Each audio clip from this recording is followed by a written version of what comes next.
Bonjour à toutes et à tous et bienvenue. Canal+ m'a directement contacté pour me proposer Le Choix du Roi et pour vous parler de 5 séries qui m'ont particulièrement marqué personnellement et qui sont disponibles sur leur offre Canal+ Séries à 6,99 € par mois.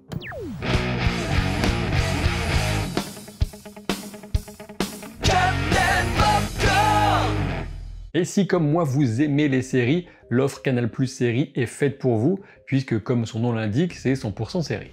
Et elle regroupe absolument toutes les créations originales Canal+, des séries US et européennes comme Deadly Class, City on Hill, The L Word, Generation Q, Gomorrah et j'en passe. Des séries d'animation comme Rick et Morty, American Dad, Les Cassos, Robot Chicken, Crossing Swords, et des séries cultes à voir ou à revoir comme Californication, How I Met Your Mother, 24 heures chrono, Prison Break, X-Files, et je ne vous parle même pas de Twin Peaks, ah bah si, j'en ai parlé. Et ce n'est pas tout puisque de nouvelles séries viennent enrichir cette offre chaque semaine, et pour en profiter c'est simple, je vous invite à cliquer sur le lien que vous trouverez en description de la vidéo, et plus vous cliquerez, plus Canal+ sera content, et moi ça m'arrange. Allez, c'est parti pour ma sélection personnelle, et je vous préviens, entre certaines œuvres déjà chères à mon cœur auparavant, et des découvertes bien plus récentes, pour moi, ce sont de véritables petites, voire de grandes pépites. Il faut bien dire que l'une des grandes forces de Canal+ Séries, outre son prix, c'est l'accès à certaines séries exceptionnelles qu'on ne trouve nulle part ailleurs, sans jeu de mots ou presque. En effet, vous le savez sans doute déjà, c'est sans l'ombre d'un doute parmi les créations originales Canal+ qu'on trouve les toutes meilleures séries françaises, et parfois de coproductions internationales, comme c'est le cas de The Young Pope, ma première série sélectionnée.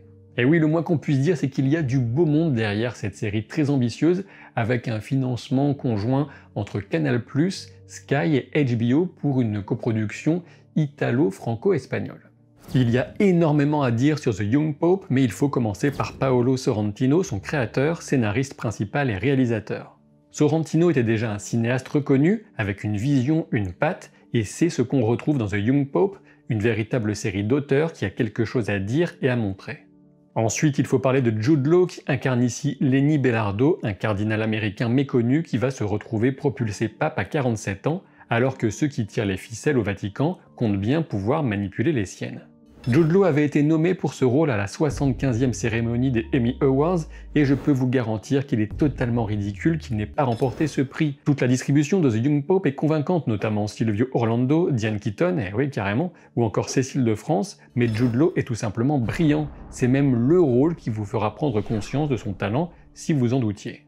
Et là, je dois dire que j'imagine assez bien certains parmi vous devant votre écran en train de vous dire « ouais, c'est bon, mais le catholicisme, le Vatican, le pape... » Moi je m'en fiche, c'est vraiment pas une série pour moi, je peux comprendre votre réflexion, mais je pense vraiment que vous vous trompez. Tout dépend à vrai dire si vous recherchez de l'action, de l'enquête, ou ce type de sujet qui a été exploré 1000 fois par les séries, il est possible en effet que The Young Pope ne soit pas pour vous. En revanche, si vous aimez être surpris, décontenancé, et qu'un visuel ultra travaillé au service d'un propos, eh bien ça vous parle, alors foncez.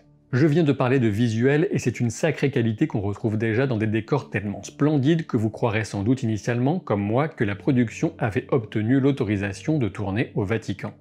Et pourtant non, la plupart des scènes ont été filmées au mythique studio de la Cinecittà.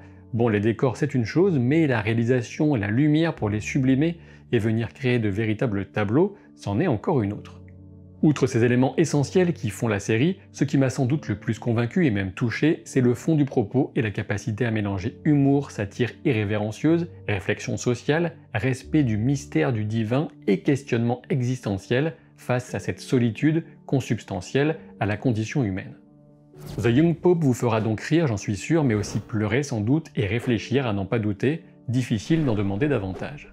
Et si vous craignez une attaque trop frontale contre l'Église catholique, je pense qu'il faut bien faire la part des choses entre l'institution humaine d'un côté qui en prend pour son grade, c'est vrai, et de l'autre le mystère religieux qui m'apparaît au final profondément respecté, notamment dans certaines homélies d'une grande puissance. Cette mini-série de 2016 est finalement devenue une première saison puisqu'une seconde saison a été proposée en 2020 sous le titre The New Pope avec l'arrivée de l'incroyable John Malkovich.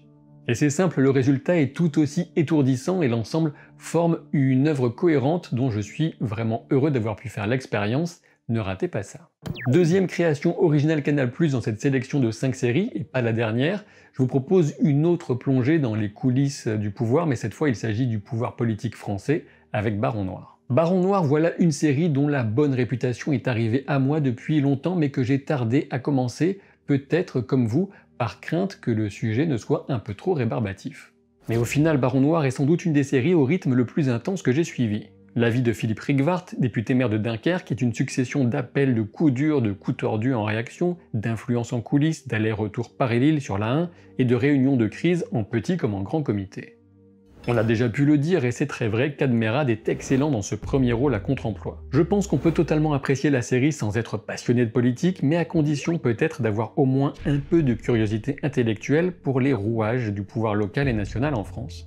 Derrière la création de Baron Noir, on retrouve notamment Éric Benzekri, dont le propre parcours militant et politique doit assez largement expliquer cette impression de réalisme qu'on ressent en étant plongé dans la série, même si je ne doute pas de la nécessité d'un véritable travail collégial pour réussir à produire une telle œuvre. Une bonne partie du drame de Baron Noir surgit de la collision entre les valeurs et idéaux militants d'un côté et les tractations et manœuvres politiciennes et notamment électorales de l'autre. Pas surprenant en soi puisque c'est bien là que se joue la dilution des convictions dans un réel polarisé par les ambitions personnelles et formaté par les rouages des partis, véritables machines à gratter le plus de postes possible. Et que ce soit dans le regard d'une fille jeune et encore idéaliste, ou dans les désillusions militantes face aux compromissions permanentes, le point commun reste l'humain. Vision de la société, ambition de carrière mais aussi de réformer, poids du pouvoir, mensonges et justifications, surtout vis-à-vis des histoires qu'on se raconte à soi-même, tout est là. Sur les 3 saisons de Baron Noir, la dernière est sans doute la plus aboutie, d'autant plus qu'elle parvient à se saisir de certaines tendances de société avec la domination toujours plus grande de l'image et de l'émotion, non seulement dans la prise de parole, mais surtout dans la prise de décision. On y retrouve par exemple une pensée politique réduite à des réactions de court terme face à des tendances surgies de tel ou tel réseau, entre autres dérives. Je pense qu'on peut légitimement se poser la question, la série est-elle anti-politique, voire carrément démagogique pour autant ? Eh bien je ne pense pas, mais c'est vrai que mettre le nez dans le cambouis, ça n'aide pas forcément à s'extasier face à la machine à rêve. Mais attention au message qu'on fait passer ici, il n'en reste pas moins que la politique reste l'affaire de tous et que s'en désintéresser totalement, c'est laisser la place à ceux qui ont bien compris que les décisions publiques restent déterminantes dans l'organisation de nos vies. Avant de renouer à nouveau avec un certain réalisme, je vous propose d'abord une bouffée d'anticipation technologique glaçante avec Devs, la mini-série d'Alex Garland. Alex Garland a notamment scénarisé 28 jours plus tard ou encore Dredd, il a marqué avec Ex Machina sa première réalisation avant de commettre ce qui reste à mes yeux en tout cas un semi-échec avec Annihilation. Heureusement, c'est un grand retour en forme qu'il nous propose avec Devs. Et oui, je sais au passage, pour ceux qui ont vu Devs, je pourrais prononcer le nom de la série différemment, mais je ne préfère pas. Attention, je préfère vous prévenir, on est dans la série froide et exigeante, pas du tout dans la série B bourrine qui peut aussi parfois faire mon bonheur. Et non, avec Devs, on fait dans l'esthétisme, dans le cérébral et même dans le questionnement métaphysique. Mais tout commence par une enquête dans le monde très confidentiel de la recherche informatique de pointe au cœur de la Silicon Valley, dans l'entreprise fictive Amaya. Dans ce décor tout en fausse transparence qu'on pourrait presque qualifier de numérique, que la série va plonger ses personnages pour les confronter à l'une des questions ultimes du genre humain, à savoir l'existence d'une destinée préétablie. Certains pourront trouver la série trop lente, trop intello, voire pompeuse, là où personnellement, je perçois une véritable prise de risque. J'y vois la capacité à jouer du mystère et même du vertige qui ressort d'un mélange d'angoisse et de fascination. Qui dit Alex Garland dit Sonoya Mizuno, puisqu'on la retrouve dans toutes ses réalisations, même subrepticement. Et oui, la scène de danse d'Ex Machina, c'est bien elle. Elle est cette fois au centre de Devs et elle s'en sort très bien. Attention, elle a les cheveux courts, ça pourrait faire un choc à ses fans, mais ça renforce totalement un look d'ensemble très Mirror's Edge. Outre ces considérations sonoyanesques, on a aussi Nick Offerman, notamment connu pour Parks and Recreation, qui nous vend bien toute la complexité qui se cache derrière le regard triste d'un géant des nouvelles technologies. Pour tenter de vous évoquer les thématiques abordées sans trop en dire, sachez que Devs vient fureter du côté du potentiel des ordinateurs quantiques et de l'opposition entre libre arbitre et déterminisme. Si vous aimez les théories sur la structure de l'univers et ce qu'elles pourraient impliquer sur nos esprits, la divinité ou encore la transcendance, vous êtes à la bonne adresse. Comme pour The Young Pope, on sent qu'on est plongé ici dans le monde d'un auteur avec des choix artistiques marqués pour une exploration de l'amour, du deuil et du choix, jusqu'à aboutir à des scènes d'une intense puissance évocatrice. Et c'est donc pour toutes ces raisons que je vous recommande chaudement de vous embarquer pour les 8 épisodes de Devs. Ça ne peut pas plaire à tout le monde, mais je sais que certains parmi vous adoreront. Pour mon quatrième choix, je vous propose de revenir sur une série qui fait partie des très grandes à mes yeux et qui représente un peu la quintessence de la création originale Canal+. Il s'agit bien sûr du Bureau des légendes. Et c'est vrai que quand on ne s'est jamais penché sur la question, il est assez facile d'ignorer que le Bureau des légendes fait référence à un département de la Direction générale de la sécurité extérieure, la DGSE, les services secrets français si vous préférez.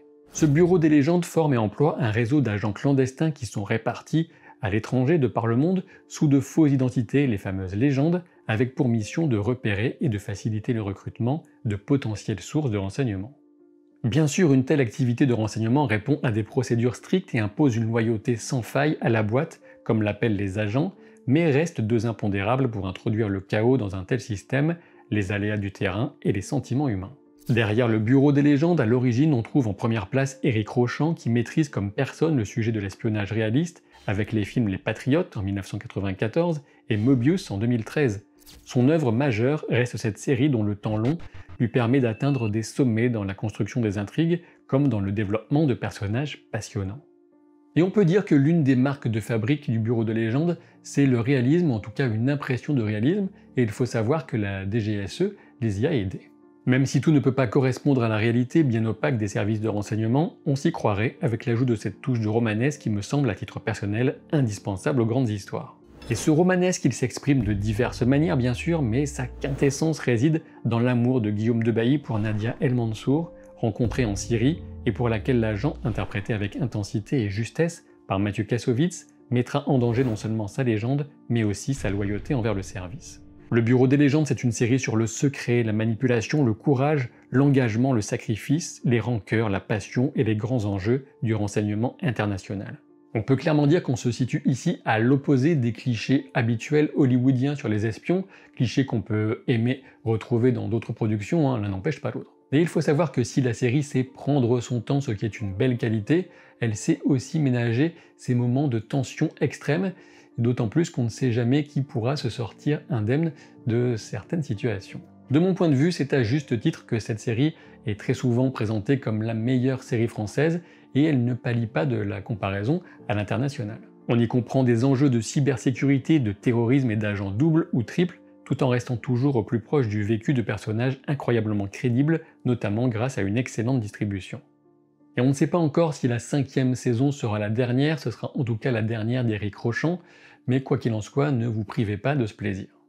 Changement radical maintenant pour la dernière sélection de ce classement de mes chouchous des séries disponibles sur Canal+ Séries avec Primal, c'est de l'animation qui déchiquette par Genndy Tartakovsky, qui est aussi le créateur de Samurai Jack. Primal est un gros coup de cœur pour moi qui adore la fantasy et le pulp, et même la sauvagerie qu'on peut trouver dans certaines interprétations et certains pans du monde de Conan le Barbare.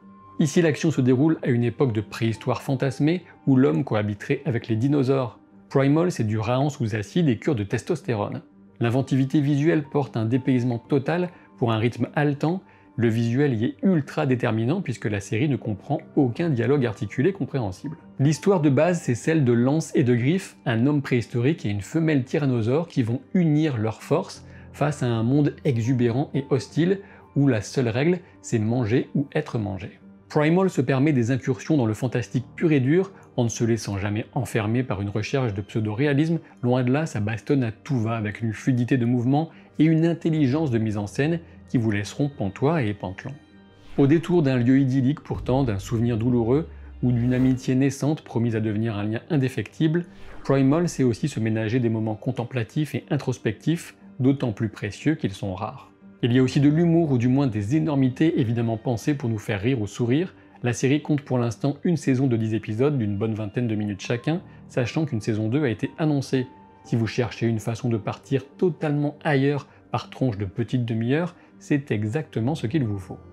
Bien sûr, vous vous en doutez, ce n'était qu'une sélection de 5 séries dans un catalogue très riche. J'aurais pu évoquer L'Effondrement par Les Parasites, ou Antidisturbios, la série espagnole, sans oublier des classiques comme Deadwood, Penny Dreadful ou encore Utopia. Pour vous abonner à Canal+ Séries, c'est très simple, vous pouvez le faire en quelques clics sur l'application MyCanal, et Canal+ Séries est aussi proposé sur les box des grands opérateurs internet. Et n'oubliez pas le lien que vous trouverez en description de la vidéo et en commentaire épinglé. Et bien sûr, hein, vous le savez, si vous avez apprécié cette vidéo mais que vous ne vous abonnez pas à la chaîne pour une raison qui m'échappe totalement, je serai obligé de vous envoyer en Alaska pour faire la messe en plein air avec 3 pèlerins. Et ouais. Je vous dis à très vite pour de nouvelles aventures. Salut!